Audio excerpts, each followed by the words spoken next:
দোস্ত, আমি যা ভেবেছিলাম তাই। অনেক ভাইয়াই মানুষ নয়, অনেক ভাইয়া একজন ইচ্ছাধারী নাগ।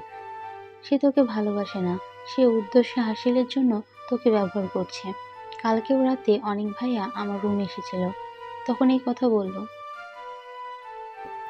আভার এ কথা শুনে অয়নী আভাকে কষিয়ে একটা থাপ্পড় মারল। আভা বুঝতে পারল না অয়নী আভাকে এভাবে কেন মারল। আভা বুঝে ওঠার আগে অয়নী আভাকে বলল, তুই কি ভেবেছিলি তোর এই নাটক আমি বিশ্বাস করব? আমার অনেককে আমার কাছ থেকে কেড়ে নিতে চাস? তুই যে অনেককে চাস সেটা মনে হয় আমি জানি। তুই যে অনেককে চাস সেটা মনে হয় আমি জানতে পারবো না, তাই না? আর এখন ধরা পড়ে যাবি বলে এসব নাটক সাজাচ্ছিস, তাই না? আভা বুঝতে পারল না অয়নী এসব কি বলছে। না বুঝেই অয়নীকে জিজ্ঞাসা করলো, তুই এসব কি বলছিস অয়নী? আমি তো কিছুই বুঝতে পারছি না। অনেক ভাই অনেক ভাইয়াকে কেড়ে নিতে চায় মানে? ন্যাকা, মনে হয় কিছুই বুঝিস না। ভাজা মাছটা মনে হচ্ছে উল্টে খেতে পারিস না। অনেক হয়েছে, অনেক হয়েছে এসব নাটক, ছাড়। আভা বেশ অবাক হয়ে জবাব দিল, বলবি তো কি হয়েছে? আমি কিসের নাটক করছি? আবার কথা শুনে অয়নী ব্যাগ থেকে একটা চিঠি বের করে আবার হাতে দিয়ে বলল, তুই অনেককে এই চিঠি লিখিসনি যে তুই অনেককে ভালোবাসিস, আর অনেক যেন আমাকে বাদ দিয়ে তোকে চায়? তারপরও বলবি যে তুই এসব করিসনি? আর এখন অনেক তোকে না করে দিল, তখন আমাদের মধ্যে ঝামেলা করার জন্য নাটক সাজাচ্ছিস, তাই না? আভা চিঠিটা পড়ে চমকে গেল, কারণ এমন চিঠি তো সে অনেককে লিখেনি। তাহলে এই চিঠি কে লিখলো? আভা অয়নীকে চমকে গিয়ে বলল, সত্যি দোস্ত, আমি এমন চিঠি লিখিনি। এটা আমি লিখিনি। আমি কেন অনেক ভাইকে এসব লিখতে যাব? অয়নি, আমি যা বলছি সবটা সত্যি, কোনো মিথ্যা বলছি না। আমাকে বিশ্বাস কর। অয়নী তার হাত দিয়ে কথাটা আটকাতে বলল আভাকে, আর জবাব দিল, তোর হাতের লেখা মনে হয় আমি চিনি না। এখন বল, এই হাতের লেখা তোর না? অয়নীর কথা শুনে আভা লেখাটার দিকে তাকিয়ে দেখল যে সত্যি তো হাতের লেখাটা তো তার, কিন্তু আভা তো এই চিঠি লিখেনি। তাহলে কে লিখলো এই চিঠিটা? আভা বেশ চমকে গেল আর বলল, অয়নি, বিশ্বাস কর, হাতের লেখাটা আমার, এটা ঠিক, তবে আমি এই চিঠি লিখিনি। কিন্তু ভাইয়া মিথ্যা বলছে। হুট করে অনেক যেন কোথা থেকে এসে বলেছে, আভা, তুমি গতকাল বিকালে এখান থেকে যাওয়ার পর চিঠিটা আমাকে দিয়েছো, আর এখন মিথ্যা বলছো? আমাকে ফাঁসাতে আমাকে ফাঁসাতে চাচ্ছ?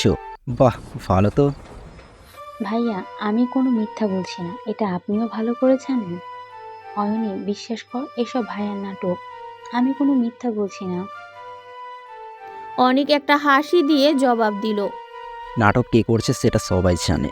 অয়নি, তুমি বলো, তুমি কি আভার কথা বিশ্বাস করে আমাকে কষ্ট দিবা, নাকি আমার কথা বিশ্বাস করবা?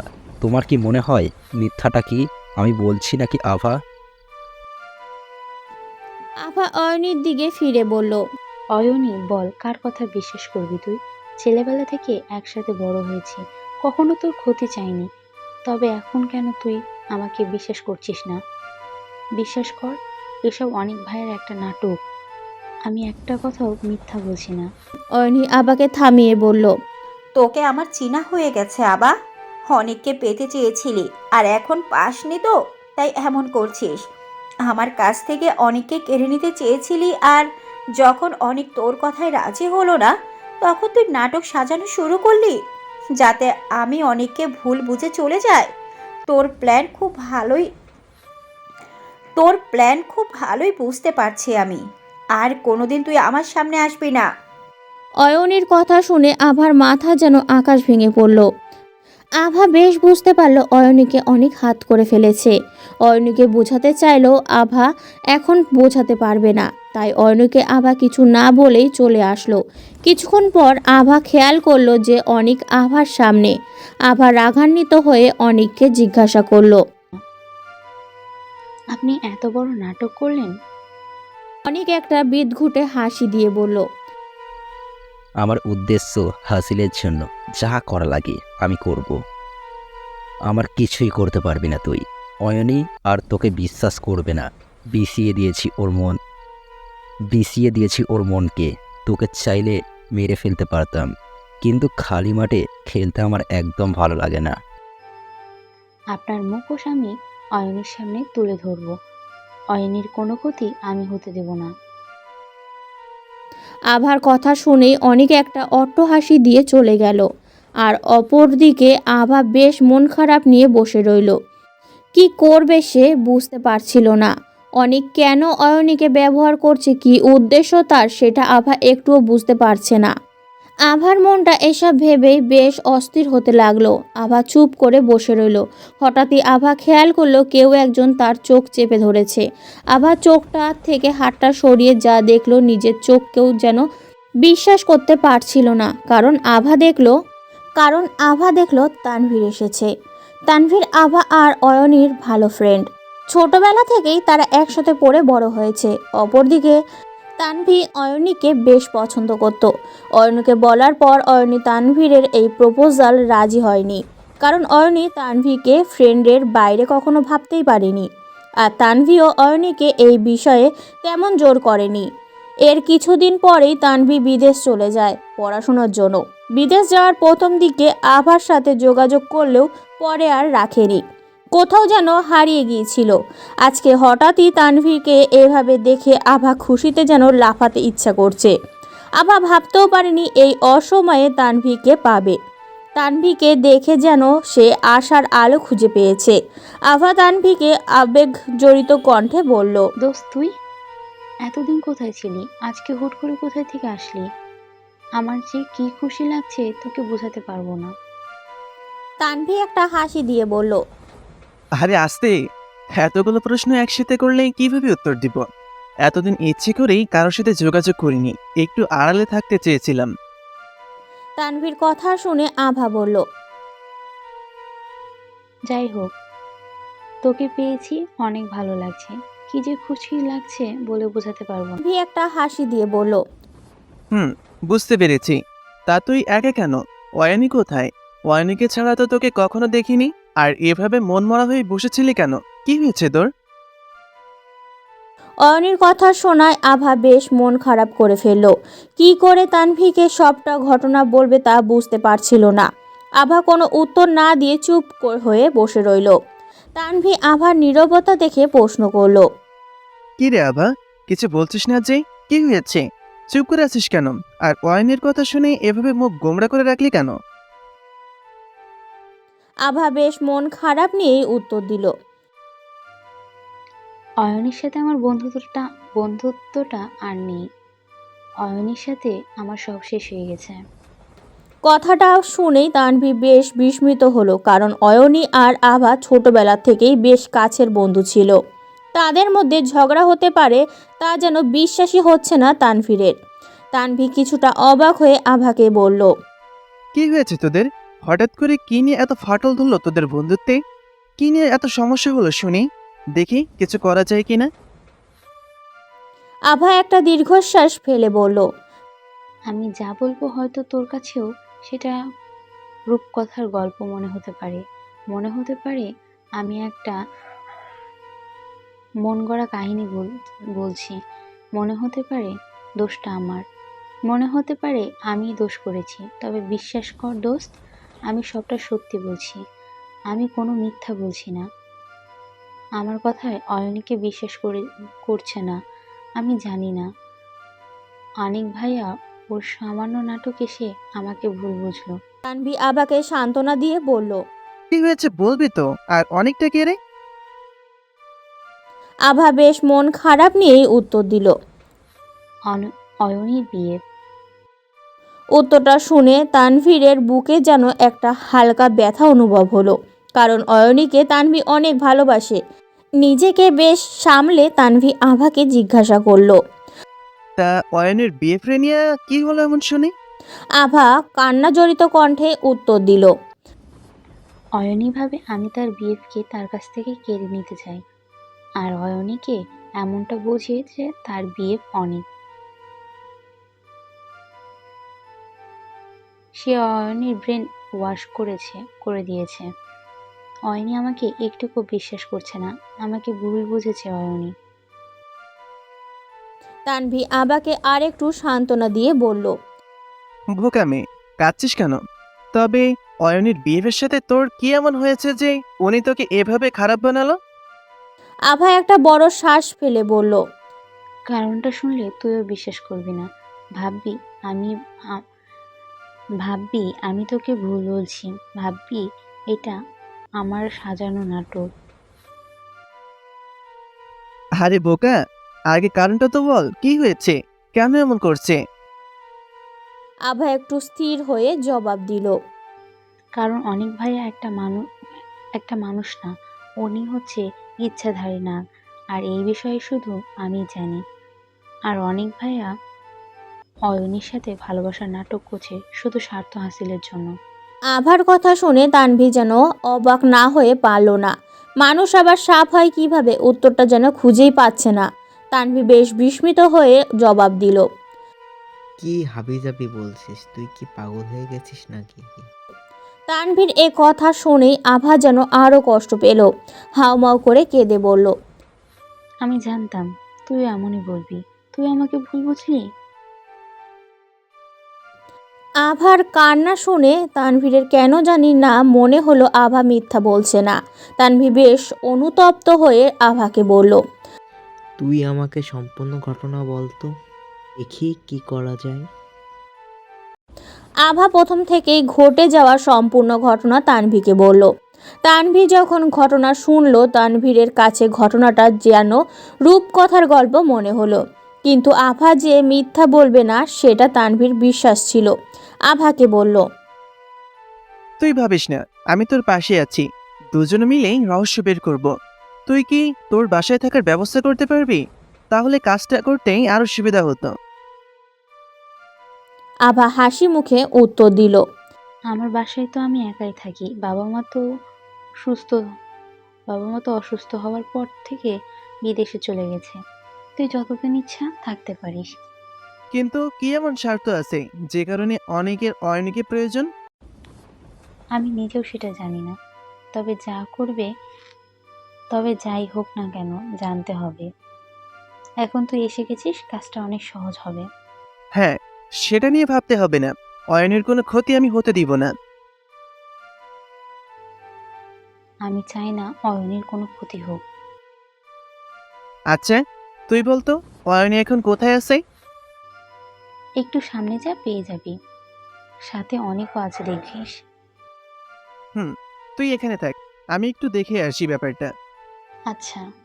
এরপরে তানভী অয়নের সাথে দেখা করার উদ্দেশ্যে রওনা দিল। কিছুক্ষণ এগোতেই তানভী অয়নীকে দেখল। সাথে একটা ছেলেকেও দেখল তানভীরের। বুঝতে বাকি রইল না এটাই অনিক। তানভী অয়নীর সামনে গিয়ে জোরে একটা চিৎকার দিয়ে উঠল। অয়নী চিৎকারটা শুনে ভয় পেয়ে পেছনে ফিরে দেখল তানভী দাঁড়িয়ে আছে। তানভীকে দেখে বুকে থুতু দিয়ে বেশ চমকে গিয়ে বলল, আরে দোস্ত, তুই হঠাৎ করে কোথা থেকে আসলি? আমি তো ভয় পেয়ে গিয়েছিলাম। এই তো 2 দিন হলো আসছি। কেমন আছিস তুই? ভালো আছি, তুই কেমন আছিস? ভালো। আন্টি কেমন আছে? বাসার সবাই ভালো আছে। তোর বাসার সবাই কেমন আছে? সবাই ভালো আছে। তা উনি কি, চিনতে পারলাম না তো। আমার বিএফ অনেক। বেশ লজ্জা মাখা কণ্ঠে উত্তর দিল। কথাটা শুনে অনিকের একটু খারাপ লেগেছিল। যতই হোক তানভী অয়নীরকে পছন্দ করে। তানভী নিজেকে বেশ সামলিয়ে অনিকের দিকে হাত বাড়িয়ে দিল, আর অনিকও হাত বাড়ালো। তানভী যখন অনিকের সাথে হাত মিলালো তখন অনিকের চোখে খেয়াল করলো একটা সাপ ভাসছে। তানভীর ভিতরে ভিতরে বেশ ভয় পেল, কিন্তু প্রকাশ করলো না। অনিককে উদ্দেশ্য করে বলল, আমি তানভীর, অয়নির ফ্রেন্ড। আপনি? অনিক হাসতে হাসতে উত্তর দিল, আমি অনেক কেমন আছেন ভাই? ভালো। আপনি? ভালো। কোথায় থাকেন? এই তো সামনে একটা বাড়িতে, শহর থেকে একটু ভিতরে। আপনি? আমার বাসা কাছেই। তবে আপাতত ঘুরবো ফিরবো, যখন যেখানে মন চাই থাকবো। তা একদিন আপনার বাসায় যাব, কেমন? তানভীর এমন আবদার অনেকের মুখটা যেন ফিকে হয়ে গেল। বোঝাই যাচ্ছিল অনেক তানভীরকে তার বাড়িতে নিয়ে যেতে তেমন একটা রাজি না, তবুও বলল। আচ্ছা, সময় হলে বলবেন, নিয়ে যাব। তানভীর এবার একটু আবদার করে বলে বসলো। কালকেই যাব। কালকে রাতের দাওয়াত কি পেতে পারি? আড্ডা দেওয়া হবে আর একে অপরকে চিনতেও পারবো। অনেক মনে মনে হয়তো চাচ্ছিলই না তানভীর বাড়িতে যাক, কিন্তু সামনে অয়নী বসা, তাই নাও করতে পারল না মুখের ওপর। তাই তানভীকে অনেক বাড়ির ঠিকানাটা দিয়ে একটা রহস্যময় হাসি দিয়ে বলল। আচ্ছা ঠিক আছে, কালকেই আসবেন। এরপর তানভীর ঠিকানাটা নিয়ে সেখান থেকে প্রস্থান নিল আর আভাকে এসে সবটা বলল। আভা সবটা শোনার পরই বলল। আমিও যাব তোর সাথে, কারণ তুই একা গেলে বিপদ হতে পারে। পাগল তুই, তোকে নিয়ে যাব না। কারণ তোকে নিয়ে গেলে আমি সম্পূর্ণ অনেকের সম্পর্কে তেমন কিছু জানতে পারবো না। অনেক সন্দেহ করে বসবে। অনেককে বুঝতে দেওয়া যাবে না আমি সবটা জানি। আমাদের প্ল্যান করে সামনে যেতে হবে, এমনভাবে এগোতে হবে যেন অনেক বুঝতে না পারে। আর আমার কিছু হবে না, তুই এত ভাবিস না। আচ্ছা, তুই যা ভালো মনে করিস। পরের দিন রাতে তানভীর অনেকের বাড়ির পথে রওনা দিল। খেয়াল করলো বাড়িটা শহর থেকে ভালোই ভেতরে, নিরিবিলি একটা জায়গায় বাড়িটা। বাড়িটার বাইরে কেমন জানি অগোছালো গাছের সারি। এই অল্প রাতেই কেন জানি না বাড়িটাকে বেশ অন্ধকার মনে হচ্ছে। চাঁদের আলো যেন গাছ ভেদ করে বাড়িটাতে পৌঁছতেই পারছে না। তানভীরের গাটা বেশ ছমছম করতে লাগলো। কিছুটা ভয়ে ভয়ে বাড়িটার ভেতরে ঢুকে চমকে গেল, কারণ কিছুটা ভয়ে ভয়ে বাড়িটার ভেতরে ঢুকেই চমকে গেল তানভীর, কারণ কোনো মানুষের বাড়ি এমন হতে পারে সেটা তানভীরের জানা ছিল না। বাড়িটার চারপাশে কোনো জানালা নেই। কেমন জানি লাইট জ্বালানোর পরও বাড়িটাতে বেশ বিদঘুটে অন্ধকার। এই বাড়িটাতে আর কেউ থাকে বলে মনে হচ্ছে না। হঠাৎ করেই অনেকের ডাকে তানভীর চমকে গেল। অনেক বলে উঠল। আরে তানভীর ভাইছে, তা কখন আসলেন? দরজাটা খোলাই রেখেছিলাম আপনি আসার জন্য। তানভীর কিছুটা হকচকিয়ে গিয়ে উত্তর দিল। এই তো কিছুক্ষণ হলে এসেছি, বাড়িটা দেখছিলাম। অনেক একটা হাসি দিয়ে বলল। তা কেমন দেখলেন বাড়িটা? তানভীর বেশ শান্ত মেজাজে জবাব দিল। বাড়িটা বেশ সুন্দর, সাধারণ বাড়িগুলো থেকে আলাদা। তবে খুব জানতে ইচ্ছে করছে বাড়িতে কোনো জানালা নেই কেন? অনেক প্রশ্নটা শুনে একটু ভ্যাবাচ্যাকা খেয়ে উত্তর দিল। এমনিতে আলো তেমন ভালো লাগে না, তাই জানালা দেইনি। কেন? কেন, এতে কি কোনো সমস্যা ব্রো? না, সমস্যা হবে কেন? একটু ব্যতিক্রম দেখলাম তো তাই জিজ্ঞাসা করলাম। তা ব্রো, তোমার মা বাবা কোথায়? তাদেরকে তো দেখছি না। তানভীরের প্রশ্নে অনেকের মুখটা বেশ কালো হয়ে গেল। হয়তো কি জবাব দিবে বুঝতে পারছে না। কিছুক্ষণ চুপ থেকে জবাব দিল। বাবা মা বিদেশ থাকে, আমি এখানে থাকি শুধু। অনেকের মুখ দেখেই বোঝা যাচ্ছিল সে মিথ্যা বলছে, তাই তানভীর কথা আর না বাড়িয়েই অনেককে বলল। তোমার বাড়িটা ঘুরে দেখার খুব শখ, আমি কি ঘুরে দেখতে পারি? অনেক হয়তো চাচ্ছিল না তানভীর বাড়িটা ঘুরে দেখুক, কিন্তু তবুও অয়নের জন্য হলেও তানভীরকে বাড়িটা ঘুরে দেখাতে হবে। না হয় অয়নি অনেককে সন্দেহ করে বসবে। তাই অনেক হাসতে হাসতে বলল। অবশ্যই দেখাবো, চলেন আমার সাথে। তানভীরও হাসতে হাসতে বলল। তাহলে চলো। এরপর অনেক তানভীরকে বাড়িটা ঘুরে দেখাতে লাগলো। তানভীর যতই বাড়ির ভেতরে ঢুকতে থাকলো ততই যেন অবাক হতে লাগলো, কারণ কারো বাড়িতে এই রকম অন্ধকার সুড়ঙ্গর পথ থাকতে পারে সেটা তার জানা ছিল না। চারপাশটা যেন অন্ধকারে গিজগিজ করছে। এই অবস্থায় যে কেউ একা আসলে হয়তো দম বন্ধ হয়ে মারা যেত। কিছুটা পথ এগিয়েই তানভীর একটা ঘর লক্ষ্য করলো, আর অনেক ঘরটা অতিক্রম করে সামনের দিকে গেল। তানভীর অনেককে কোনো কিছু না বলেই ঘরটাতে ঢুকে গেল, আর অনেক তানভীরকে পেছন দিকে খেয়াল না করে সামনে এগোতে লাগলো। আর তানভীর ঘরটাতে ঢুকেই দেখলো বিশাল এক নাগ পিশাচ মূর্তি দাঁড়িয়ে আছে। তার নিচে কয়েকটা প্রদীপ, কিছু জ্যান্ত জীব বলি দেওয়া। আর সবচেয়ে বেশি অবাক হলো এটা দেখে এখানে একটা নর শিশুর মাথা আলাদা করা। তানভীর এবার বেশ বুঝতে পারলো অনেক কোনো সাধারণ মানুষ না। আভা যা বলেছে সবটাই ঠিক। তানভি হুট করে একটা আলোর রেখা খেয়াল করলো। আলোর রেখাটা উৎপত্তি কোথায় সেটা দেখার জন্য একটু উপরে তাকালো। হঠাৎই তানভি খেয়াল করলো একটা চাবি ওখানে। কিছুটা আবেগ আর কৌতূহল নিয়ে সেই চাবিটার দিকে তাকিয়ে ধরতে নিল। চাবিটা ধরার পর খেয়াল করলো বাড়িটা কেমন জানি নড়ছে। তানভি এবার বেশ ভয় পেয়ে গেল। কিছুক্ষণ পর খেয়াল করলো মূর্তিটা একটা সাপে পরিণত হলো। তানভি এবার মনে মনে ভাবতে লাগলো তার জীবন বুঝি এখানেই শেষ। এটা ভাবতে ভাবতেই চোখ বন্ধ করে ফেললো। কিছুক্ষণ পর খেয়াল করলো কেউ একজন তার কাঁধে হাত দিল। তানভীর চোখটা খুলে যখনই তাকালো তখনই খেয়াল করলো অনেক দাঁড়িয়ে আছে। তানভীর সামনের মূর্তিটার দিকে তাকিয়ে দেখলো এটা স্থির হয়েই আছে। আর অনেক তানভীকে বলে উঠল,